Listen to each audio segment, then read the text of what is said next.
If you hate fascists and you know it, please click like. If you're fascist and you know it, click dislike. But if you hate fascists and you know it and you really want to show it on the videos where I talk about racists, please click like. First off and foremost, no disrespect to any of my viewers from any other country. But last night, my heart was deeply touched by the Germans, specifically the ones that left me nice comments on my last video. Some of you took the time to leave me comments where you showed me support, said respect, good job, even gave me props for my little shenanigans. What do I mean by my shenanigans? You know, I heard some right-wingers were around the corner from my house, so I put on a shirt that just declared all racists are assholes everywhere, and I went and took a seat directly next to them. This was not some great demonstration with the goal of changing the world. Plain and simple, these folks at the AFD, well, they spend a lot of time speaking out against immigration. And in my opinion, they do a lot of what I would call racist hate speech. And that, ladies and gentlemen, in my humble opinion, cannot be tolerated. Just as a democracy allows them to loudly state, for example, that they don't want me here, it also allows me to state that I am here, I'm not leaving anytime soon, I do not fear you, I do not agree with your ignorance, and I will not tolerate nor accept hate speech in my hood about my people. And when I heard that they were out there, I had to do something to the best of my ability with the disabilities I have at the moment. Which means, unfortunately, I can't do much. I've always felt strongly about these things. Let me explain. I'm an immigrant. My son is an immigrant. My grandmother immigrated from Poland to America when she was 13. Her husband, my grandfather, was the descendant of Scottish immigrants. Both sides of my mother's family immigrated to America from Germany. I personally feel we all did this in the human quest to improve our lives. In my almost 20 years living in Germany, some of the sweetest humans I have met here in that time and formed instant bonds with were immigrants here. I have always had and will always have a diverse mix of human beings in my personal life. I'm saying I personally know and love many people of a variety of skin colors, a variety of religions, variety of races and beliefs, if you will, always have, always will, and I most certainly believe in always standing up for friends, people you care about, right? You see, my father, son of a Polish immigrant, planted in me some life rules from a very young age. I was taught to never judge someone based on what I heard or based on their skin color or their religion or where they came from. He told me to take each person as they stand before me. He told me to try and give everyone a chance, but be wise and try to be safe. Know when to walk away. He also always told me to stick up for the underdog and never kick someone when they're already down. Life lessons. At various points in my childhood, I heard things like, kid, the Armstrongs have traveled a lot, done a lot of things throughout history, all documented. You can look it up.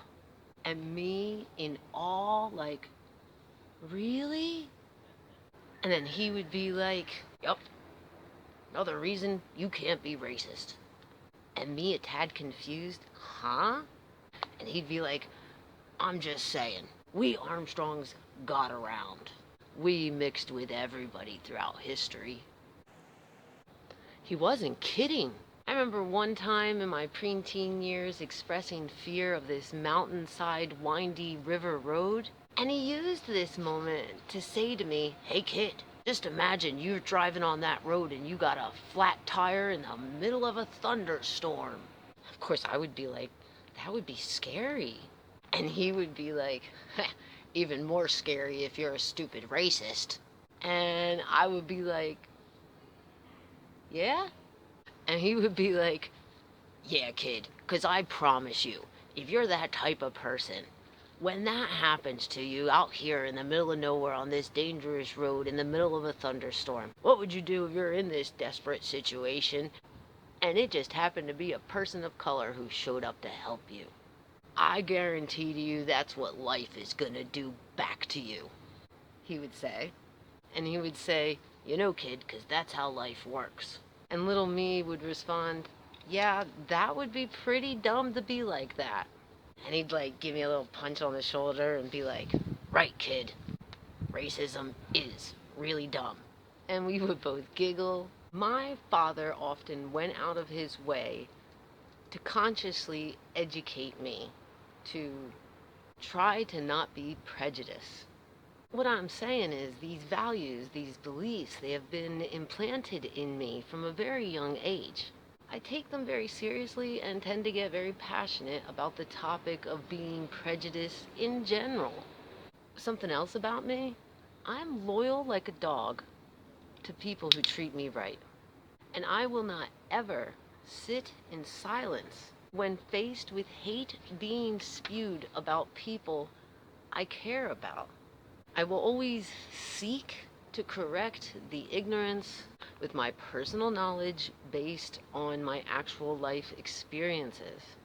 Because I promise you, at this point in my life, with all the places I've been, all the people I've talked to, all the things I've done, for every racial stereotype that you have or have heard, I've had a personal life experience with an actual human and a story attached that would simply prove you ignorant for that racial stereotype.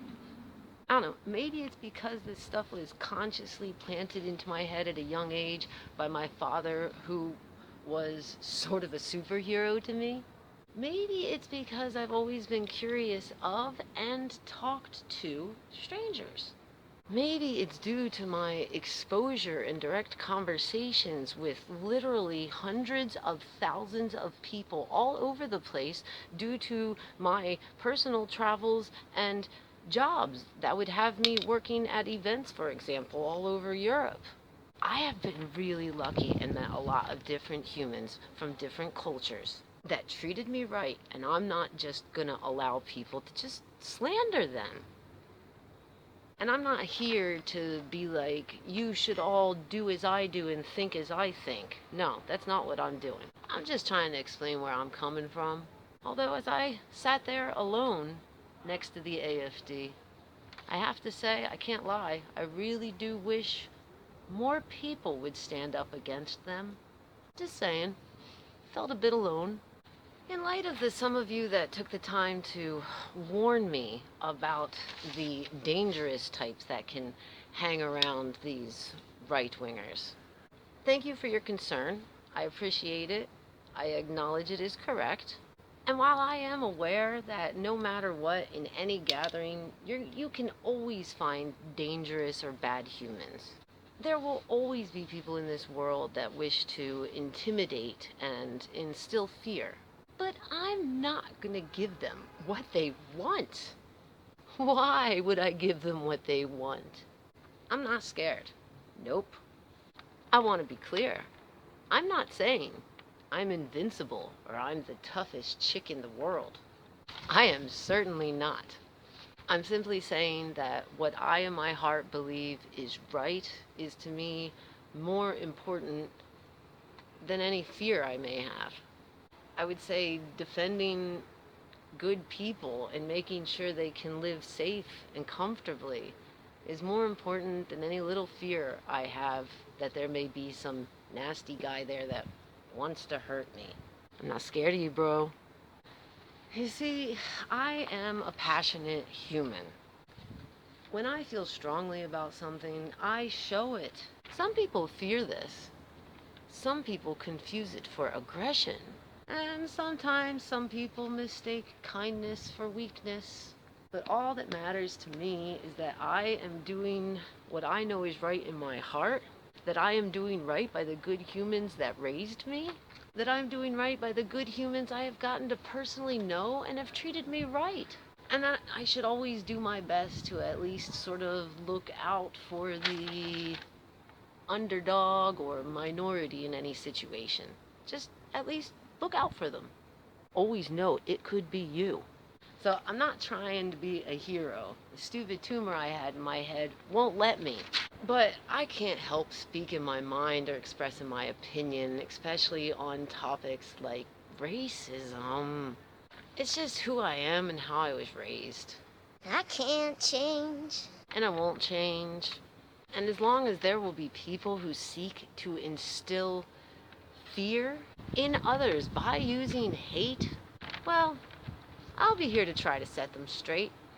Or at least figure out some good passive-aggressive way that I can both annoy them while letting them know I don't agree with them, I don't welcome them here, I don't fear them, and that some of us are just not going to let you get away with your racist BS.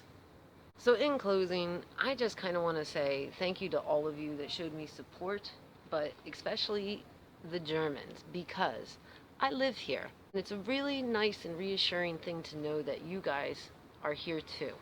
It really reassures me and makes me feel good about the society I live in. So thank you to all of you. That's going to be our video for today. So until we meet again, do me a big favor and take care of yourself.